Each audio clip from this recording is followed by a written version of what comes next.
नमस्कार दोस्तों। पिछली कक्षा में हमने जो है हुसैन की कहानी अपनी ज़बानी पाठ पढ़ा था। आज की कक्षा में इसके कुछ प्रमुख प्रश्नों के उत्तर जो है उनके बारे में चर्चा करेंगे। पहला प्रश्न है, लेखक ने अपने 5 मित्रों के जो शब्द चित्र प्रस्तुत किए हैं उनमें उनके अलग अलग व्यक्तित्व की झलक मिलती है, फिर भी वे घनिष्ठ मित्र हैं, कैसे? इसका उत्तर होगा कि लेखक ने अपने 5 मित्रों के व्यक्तित्व की झलक को अपने शब्द चित्रों में प्रस्तुत किया है। वह कहता है कि बोर्डिंग में रहने के दौरान ये छात्र आपस में मित्र हुए, 2 साल की नज़दीकी जीवन भर का साथ बन गई। लेखक के बाकी 5 मित्रों ने आजीविका के अलग अलग साधन अपनाए। उनके व्यक्तित्व को आपस में जोड़ने वाला सूत्र उनके शब्द चित्र के हिसाब से हंसमुख स्वभाव था। लेखक ने इस गुण की पहचान सबके व्यक्तित्व में की है। डॉक्टर मनवरी का लड़का अरशद का चेहरा हमेशा हंसता रहता था। हामिद कंबर खुश मिजाज गप्पी था। अब्बास अहमद के हंसने का दिलकश अंदाज, अब्बास अली फिद का बहुत नरम लहजा, इस तरह उनके बीच खुलेपन के व्यवहार ने उनको एक सूत्र में बांध दिया और वे घनिष्ठ मित्र बन गए। दूसरा प्रश्न है, आप इस बात को कैसे कह सकते हैं कि लेखक का अपने दादाजी से विशेष लगाव रहा? इसके उत्तर में आप बताएंगे कि अपने दादाजी की मृत्यु के बाद लेखक अत्यंत दुखी हो गया। वह दिन भर अपने दादाजी के कमरे में बंद रहने लगा। वह दादाजी के बिस्तर पर वही भूरी अचकन ओढ़े ऐसे सोया रहता जैसे दादाजी की बगल में सिमटकर सोया हो। वह दादाजी की मृत्यु के शोक से हमेशा गुमसुम रहता और किसी से बातचीत भी नहीं करता था। इन बातों से स्पष्ट होता है कि लेखक का अपने दादाजी से विशेष लगाव रहा। तीसरा प्रश्न है, लेखक जन्मजात कलाकार है। इस आत्मकथा में सबसे पहले यह कहाँ उद्घाटित होता है? लेखक जन्मजात कलाकार है, यह पहली बार जब उद्घाटित होता है जब बोर्डिंग स्कूल में ड्राइंग की क्लास में ड्राइंग पढ़ाने वाले मास्टर मोहम्मद अतहर ने ब्लैक बोर्ड पर सफ़ेद चाक से एक बहुत बड़ी चिड़िया बनाई। बच्चों को इस चिड़िया को अपनी स्लेट पर बनाना था। कक्षा के सभी बच्चों ने कोशिश की। मकबूल की प्रतिभा यहाँ पहली बार उभरती है कि उसने स्लेट पर हूबहू वैसी चिड़िया बना दी। उसके चित्र को देखकर कहा जा सकता था कि वही चिड़िया उड़कर उसके स्लेट पर बैठ गई थी। उसे 10 में से 10 नंबर मिले।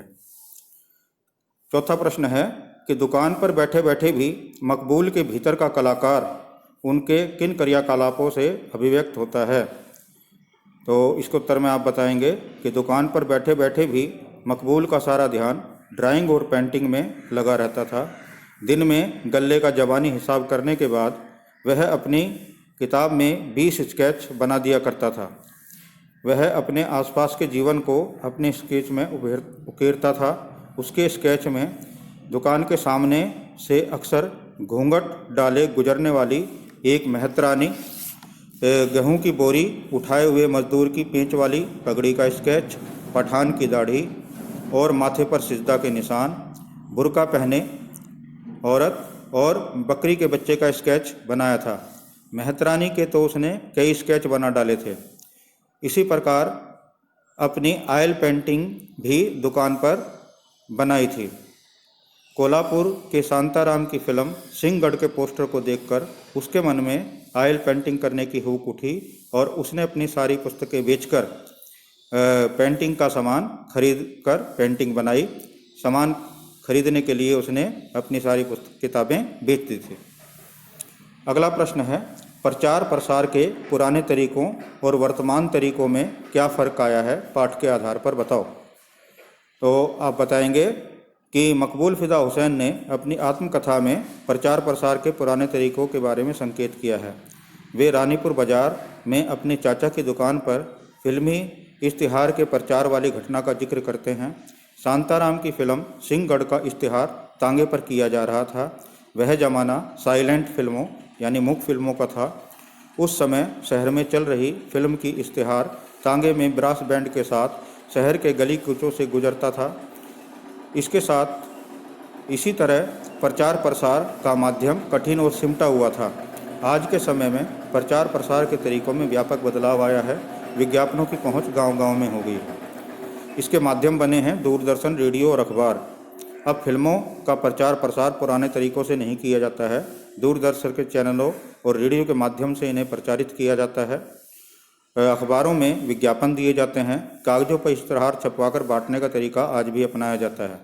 इन इश्तहारों को बड़ी संख्या में दीवारों पर भी लगाया जाता है। अब तो प्रचार प्रसार के लिए बाकायदा प्रशिक्षण भी दिया जाने लगा है।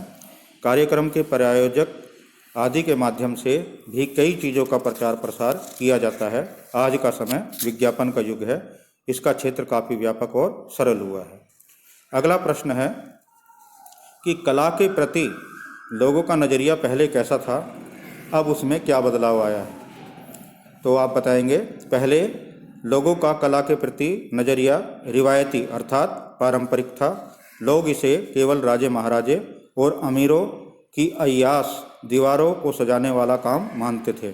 आम जीवन से इसका निकट का कोई संबंध नहीं था। कला के प्रति नज़रिए में आज व्यापक परिवर्तन हुआ है। लोगों की मानसिकता बदली है। कला के प्रति समर्पित लोगों का समाज में आदर सम्मान और मान्यता बढ़ी है। दुनिया के अधिकांश देशों में बच्चों की सृजनात्मक प्रतिभा के लिए कला की पढ़ाई आवश्यक मानी गई है। कला के क्षेत्र में जीविका की बेहतर संभावना देखी जा रही है, यानी आजीविका का एक ये साधन बन गया है। हजारों लोगों के जीवन यापन इसके माध्यम से हो रहा है। आम आदमी भी अपने घर में प्रसिद्ध कलाकारों की कृतियों की प्रतिकृति लगाता है और महान और प्रसिद्ध कलाकारों की कृतियाँ तो अकल्पनीय मूल्यों में बिक रही हैं। इस प्रकार हम देखते हैं कि कला के प्रति लोगों का नज़रिया बदल रहा है। फिर अगला प्रश्न है, इस पाठ में मकबूल के पिता के व्यक्तित्व की कौन कौन सी विशेषताएं उभर कर आई हैं। तो आप बताएंगे। इस लेख में मकबूल के पिता की कई विशेषताएं उभर कर सामने आई हैं। पहली बात यह है कि वे बहुत प्यार करने वाले पिता थे। दादाजी की याद में बुरी तरह खोए मकबूल को सामान्य करने के लिए उसका दाखिला बड़ौदा के बोर्डिंग स्कूल में कराया। वहाँ बच्चों के बीच रहकर उसका दिल लग गया। जोर जबरदस्ती करने की जगह उन्होंने वातावरण बदलकर बच्चे की मानसिकता बदली। दूसरी विशेषता यह है कि वे अपने बेटे की योग्यता और प्रतिभा को पहचानते थे। ऑयल पेंटिंग बनाने की बात मालूम होने पर उन्होंने मकबूल को अपने गले से लगा लिया।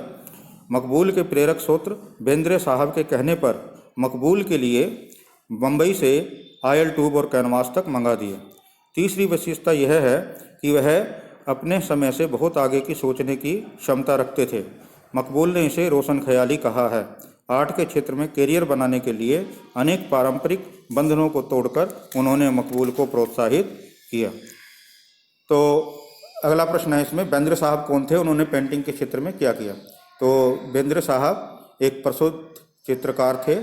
उन्होंने मकबूल में छिपी हुई प्रतिभा को पहचाना और उन्हें ऑयल पेंटिंग बनाने के लिए प्रेरित किया और इसी बात की चर्चा उन्होंने मकबूल के पिता से की, जिसे जानकर मकबूल के पिता ने अपने बेटे की प्रतिभा को पहचान कर उनको चित्रकला के क्षेत्र में जाने के लिए प्रेरित किया।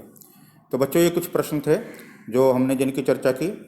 शेष प्रश्न जो हैं वो आपको बता देते हैं, जिनको आपको अपने आप से करना है।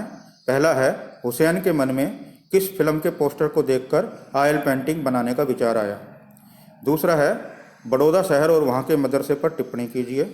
तीसरा है, 1933 में बेंद्रे द्वारा कैनवास पर बनाई गई पेंटिंग का नाम क्या था, इस पेंटिंग को किसने सम्मानित किया। चौथा है, विद्यालयों में महापुरुषों की जयंतियाँ क्यों मनाई जाती हैं। पांचवा है, फिल्मी इश्तिहार को देखकर मकबूल ने क्या किया। और छठा है, मकबूल और बेंद्रे का आपसी परिचय किस प्रकार और कहाँ हुआ। तो इस पाठ के सभी प्रश्नों को और इन विचारणीय प्रश्नों को भी आपको कॉपी में करना है। परीक्षा की दृष्टि से महत्वपूर्ण पाठ है। आशा है आपको यह कक्षा में पढ़ाया हुआ पाठ पसंद आएगा और आप इसको अच्छी तरह से तैयार करेंगे। आपका दिन शुभ हो।